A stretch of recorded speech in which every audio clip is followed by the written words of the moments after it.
साताऱ्यामध्ये जिल्हा परिषद निवडणुकीच्या दरम्यान खास करून जिल्हा परिषद अध्यक्षपदाच्या निवडणुकीच्या दरम्यान जोरदार राडेबाजी झाली।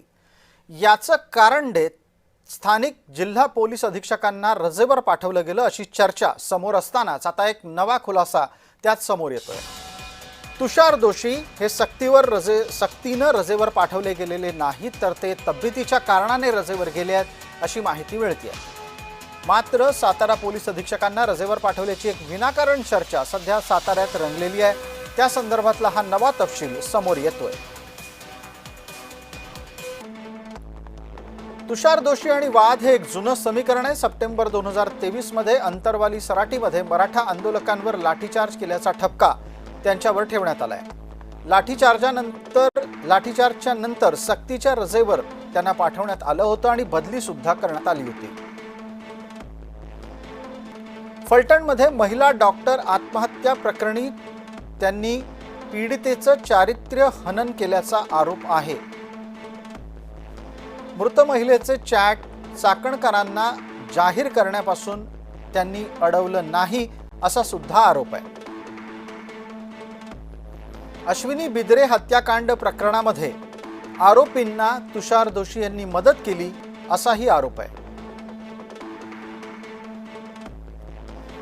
अश्विनी बिद्रे हत्याकांडातला पोलीस अधिकारी असलेला आरोपी अभय कुरुंदकर याला मदत केली आहे असा बिद्रेच्या नवऱ्याचा आरोप आहे।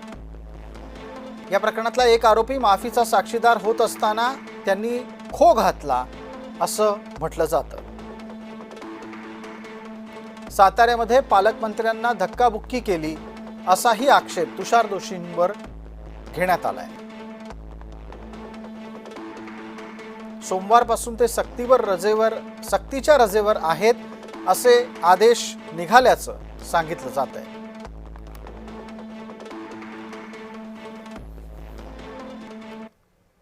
दरम्यान तुषार दोषी यांची रजा ही शंभूराज देसाई यांच्यासाठी इष्टापत्ती आहे।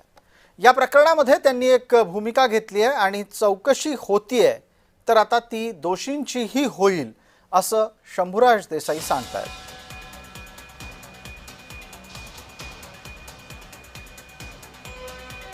एखाद्या वरिष्ठ अधिकाऱ्याची जेव्हा चौकशी सुरू होते तेव्हा त्यांना त्या ठिकाणी पदावरती ठेवत नाहीत, कारण त्या पदावरती राहिले तर चौकशीमध्ये बाधा येऊ शकते। म्हणून कदाचित म्हणजे मी माझं मत सांगतोय की कदाचित ती चौकशी असल्यामुळं त्यांना रजेवर जायला सांगितलं असेल। त्यांना सक्तीच्या रजेवर पाठवलं नाही, त्यांना अर्जित रजेवर पाठवलेला आहे। म्हणजे हे तोंडाला पानं पुसण्याचा प्रकार होतो का हा प्रयत्न बघायला लागेल आणि याच्या संदर्भामध्ये जे दोषी आहेत त्यांच्यावर कारवाई केली पाहिजे। जर कारवाई केली नाही तर लोकशाहीचा या ठिकाणी दिवसा डवळ्या खून पाहायला मिळालेला आहे, त्याच्यावर आम्ही 100% आवाज उठवणार।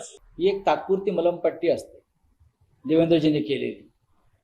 त्यांना जे साध्य करायचं होतं ते त्यांनी साध्य केलं। पालकमंत्र्याला बदललं, जिल्हा परिषदेमध्ये आपली सत्ता आणून घेतली। आता ठीक आहे, त्यांचं समाधान करा, त्यांना रजेवर पाठवलं, अजून काय आहे?